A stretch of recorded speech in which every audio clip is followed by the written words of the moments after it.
était important que le président entende ce que les Européens sont en train de faire. ვფიქრობ, მნიშვნელოვანი იყო პრეზიდენტს მოესმინა ის თუ რას აკეთებენ ევროპელები. როგორ ვხედავთ მტკიცე და ხანგრძლივ მშვიდობას და როგორ ვუჭერთ მას მხარს სხვადასხვა ინიციატივით. არსებობს სამუშაო, რომელსაც ჩინეთი და ბრაზილია ამ მხრივ ახორციელებენ. ბუნებრივია არსებობს სპეციალური ურთიერთობა ჩინეთსა და რუსეთს შორის. ამ მხრივაც გავცვალეთ მოსაზრებები და გულწრფელი ხედვები. მე დავინახე სურვილი პრეზიდენტის მხრიდან, რომ კონტრიბუცია შეიტანოს მშვიდობასა და სტაბილურობაში. მან გაითვალისწინა ის არგუმენტები, რომელიც მე ევროპელების სახელით ძლიერი და ხანგრძლივი მშვიდობის ასაღებად ვახსენე.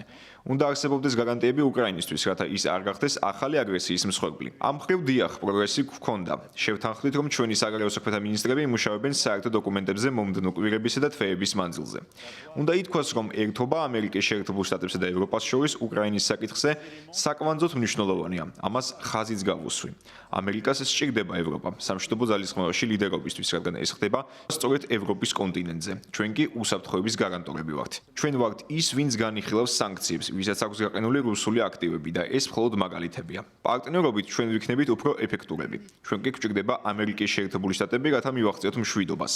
არ არსებობს სცენარი, რომლითაც უკრაინისთვის ხანგრძლივი მშვიდობა ევროპის, ამერიკის შეერთებული შტატების, კანადის, ავსტრალიისა თუ იაპონიის გარეშე მიიღწევა.